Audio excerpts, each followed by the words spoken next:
Welcome back to 400 Years, Britain and India.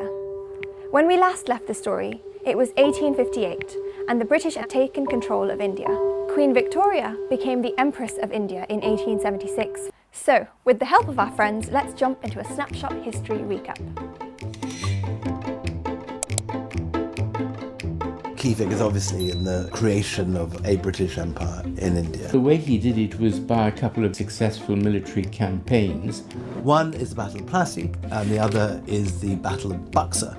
It's a catastrophic defeat for the three different Mughal armies. Onwards, you have this kind of extension of British military power. And a third of the population of Bengal dies in 1770.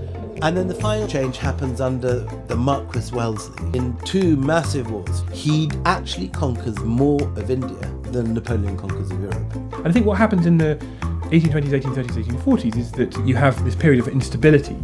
The EIC had been gaining more military power over India. Over the decades, this angered various political and activist groups. Not only were the EIC up against the Mughals and their armies, they were also up against many organised religious groups of India. It's perhaps not surprising given the immense power that the company acquired in India. There were low-level peasant and tribal uprisings, and I don't think it's an exaggeration to say that the subcontinent was in an almost perpetual state of social unrest. Rebellion spread amongst almost all sectors of society in the north of the subcontinent. So rebels burnt down and looted government buildings, destroyed the telegraph lines, broke open jails. The British were squeezed very much. It was not an easy victory. The company put down the 1857 rebellion with immense force. It did not hesitate to capture, execute, banish, incarcerate rebels. By the end of the rebellion, nobody could be in doubt that the company reigned supreme in the subcontinent.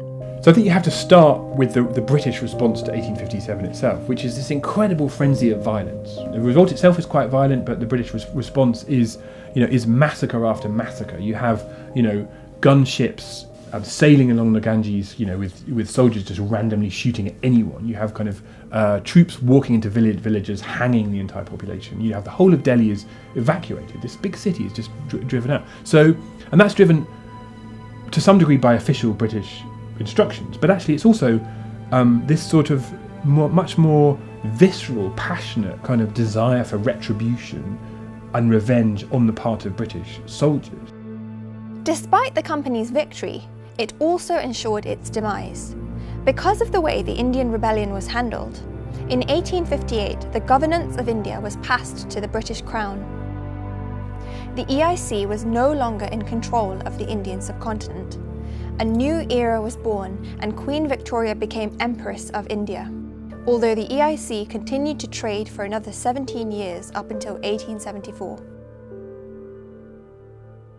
So the first thing the British need to do, or the British in control, including Queen Victoria to some degree, but the Governor General, etc., is to stop this violence, and they need to find a way to stop the British from killing people. And that's why you get this declaration from Queen Victoria. You get the abolition of the East India Company in this sense that this is a different kind of regime, and it's to actually kind of try and draw a line under this kind of frenzy of killing that's occurred. And so the British Raj is born. The Crown takes over to rule. But there was no personal link up until the Prince's tour. A point to mention here is that the Prince of Wales left Britain to visit India 17 years after the British officially took over. So the tour was seen as a way of creating this personal link that would allow the rulers of India to really understand who the British monarchy were.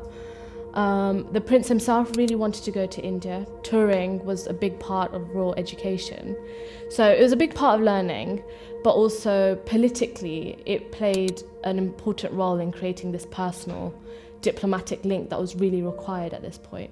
So if you like, there's almost two completely different visions of how British India is going to work. There's the kind of monarchical image that involves, the Prince of Wales going and the Queen, being at the apex of this system that involves princes and bureaucrats both. And then on the other hand, you have this sort of the bureaucrats' view that the British Empire in India it's a bureaucratic machine that is based in India that has the Governor General or Viceroy at the head with a bit of conversation to Britain, but basically they're left to get on with things themselves. And those two visions kind of contradict each other, I think. It's the first tour where there's a big emphasis on creating these diplomatic links, putting a face to the British Raj.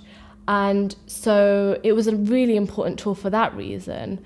But it's also important to note his personal reasons for going. He really wanted to go to India. He really wanted to see the sites that he'd probably read about, he'd probably seen through photography. As you can imagine, this was a very complicated situation.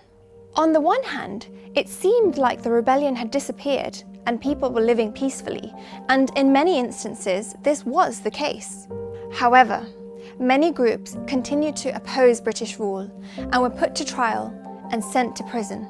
The British Empire made sure that the heavy acts of violence were put to a close with the aim of creating stronger and diplomatic relationships. The Prince of Wales's visit to India may have built some bridges. However, with the majority of control over the subcontinent in the hands of British politicians and officials, there was growing unrest in India from the late 19th century. How did this story continue to unfold? Find out more in the next episode of 400 Years.